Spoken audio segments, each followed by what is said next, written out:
ఈ వీడియోలో ఫ్యాక్ట్స్ అన్ని వినడానికి సిల్లీగా అనిపించవచ్చు, కానీ వినే కొద్దీ ఇంట్రెస్టింగ్గా ఉంటాయి. ఏంటి నమ్మట్లేదా? అయితే ఈ వీడియోని పూర్తిగా చూడండి. నేను చెప్పింది నిజం అనిపిస్తేనే లైక్ చేయండి, సబ్స్క్రైబ్ చేయండి, పక్కన ఒక గంట సింబల్ వస్తుంది, దాన్ని ఆన్ చేసి పెట్టుకోండి, ఎందుకంటే మళ్ళీ కలుద్దాం. Fact number 1. ఇప్పుడు ఇంటర్నెట్లో ఒక పిక్ అయితే బాగా వైరల్ అవుతుంది. మర్యాద రామన్ సినిమాలో సునీల్ కొబ్బరి బొండని ట్రైన్ కిటికీలోంచి కొనుక్కొని దాన్ని కిటికీలోంచి తీసుకోవడానికి చాలా ఇబ్బంది పడతారు కదా. సో ఎగ్జాక్ట్గా ఢిల్లీలో కూడా ఒక కుర్రాడు ఇలాగే చేశాడు. ఢిల్లీ రైల్వే స్టేషన్లో ట్రైన్ ఆగినప్పుడు ఒక కుర్రాడు కిటికీలోంచి ఒక పుచ్చకాయని కొని ఆ కిటికీలోంచి డబ్బులు ఇచ్చేసాడంట. సరిగ్గా అదే టైంలో ట్రైన్ కదలడం వెళ్ళిపోవడం మొదలైంది. దాంతో 16 గంటల పాటు ఆ పుచ్చకాయని అలా కిటికీలోంచి అలానే పట్టుకున్నాడంట, అచ్చం ఇలా ఈ ఫోటోలో కనిపిస్తున్నట్టు. దీన్ని ఎవడో ఫోటో తీసి సోషల్ మీడియాలో షేర్ చేశాడు. దాంతో నెటిజన్స్ అంతా కామెంట్స్లో నవ్వుకోలేక చేస్తున్నారు అనుకో. ఫన్నీ వేలో.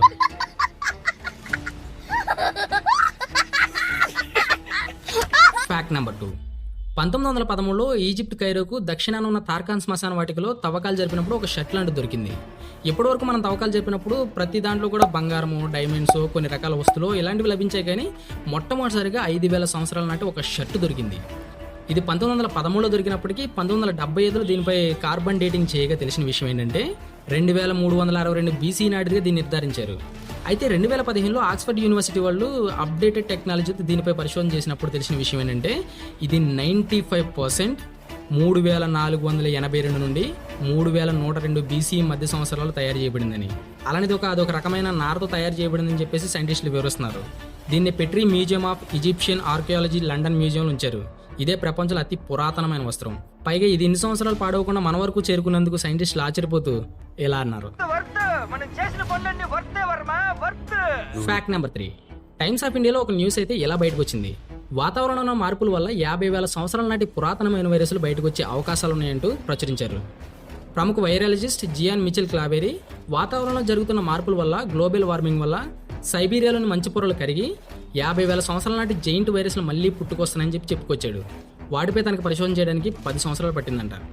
క్లాబెరీ ఐక్స్ మార్షల్ యూనివర్సిటీ క్యాంపస్లో ఒక ఇంటర్వ్యూలో 73 సైబీరియన్ మంచు ప్రాంతాల్లో అధ్యయనం చేసినప్పుడు తెలిసిన విషయం ఏంటంటే 2030 నాటికి 1 కాదు 2 కాదు కొన్ని వందల సంఖ్యలో వైరస్లు ప్రపంచంపై అటాక్ చేసే అవకాశాలు ఉన్నాయని చెప్పుకొచ్చాడు. అందులోనే ముఖ్యమైనది మనిషిని చంపి తినే జాంబీ వైరస్ కూడా ఉండడం భయానకం. Max Planck Institute of molecule cell biology and emirates professor టిమురాస్ కుజ్జిచెలి ఏం చెప్పాడంటే మనిషి అంతం చేసుకుని మళ్ళీ మనిషి పునర్జన్మించబోతున్నాడని. దానికి కారణం ఈ వైరస్లు మనం బయటికి తీయడం. ఇక్కడ మనం బాగా అర్థం చేసుకోవాల్సిన విషయం ఏంటంటే ఈ భూమి మీద మనుషులతో పాటే అన్ని రకాల వైరస్లు, జీవాలు కూడా పుట్టాయి. కానీ వాతావరణం మనల్ని రక్షించడం కోసం ఈ వైరస్ని మంచుతో కప్పేసింది. కానీ మనం వాటి జీలో ఏది పెట్టి కెలికి మరి బయటికి లాగుతున్నాం. సో మనకింకా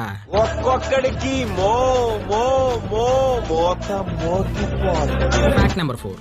మీరు ఎప్పుడైనా అనుకున్నారా డాండ్రఫ్ ఎలా వస్తుందని? దానికి కారణం మాలసిసా గ్లోబిస్ అనే ఒక ఫంగస్. సరిగ్గా స్నానం చేయకపోవడం వల్ల, లేదంటే ఏ డస్ట్ అన్న పడి చెమట పట్టి ఎక్కువగా పట్టడం వల్ల ఈ ఫంగస్ అనేది ఏర్పడుతుంది. ఇది స్కాల్ప్ పై ఉండే సెబూమ్ అనే ఆయిల్స్ని తింటూ మన వెంట్రుకల మధ్యనే జీవిస్తూ ఉంటుందంట.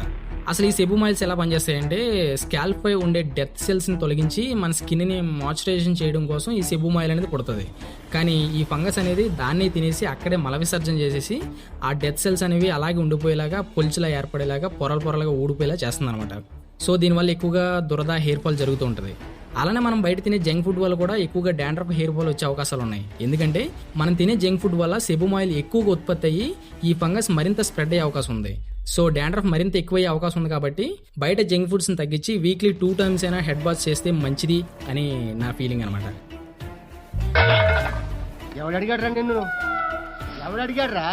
Fact number 5. మీరు ఎప్పుడైనా ఊహించారా మనం మూవీస్లో చూస్తున్నట్టుగా బయట యానిమల్ సౌండ్స్ కూడా అలాగే ఉంటాయా? అంటే అలాగే అరుస్తాయా? పదని తెలుసుకుందాం. Number 1, lion. నిజానికి లయన్ అరిస్తే దాదాపు 8 కిలోమీటర్ల వరకు వినిపిస్తుందంట. కానీ రియాలిటీని మార్చి సినిమాలో ఎఫెక్ట్ కోసం ఇలా వినిపిస్తారు. కానీ రియాలిటీలో లయన్ వాయిస్ ఇలా ఉంటుంది.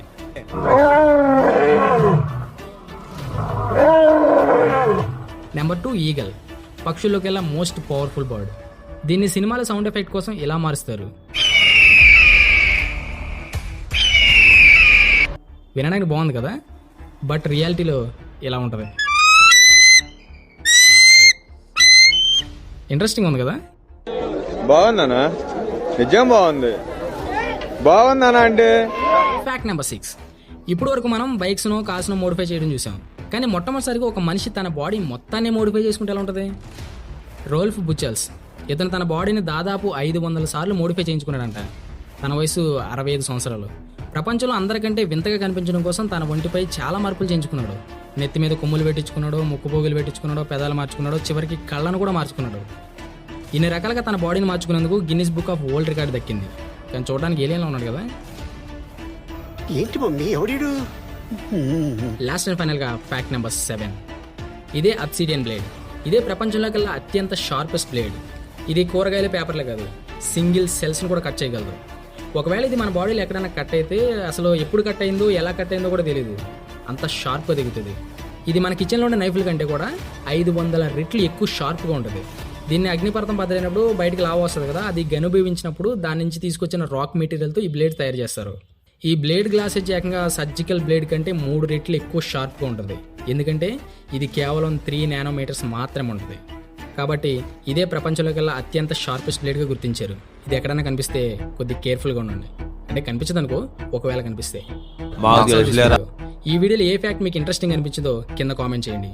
ఫ్యాక్ట్స్ నచ్చకపోతే లైక్ చేయొద్దు, నేనేమనుకోను. కానీ సబ్స్క్రైబ్ చేయకపోతే మాత్రం ఫీల్ అవుతాను మామ.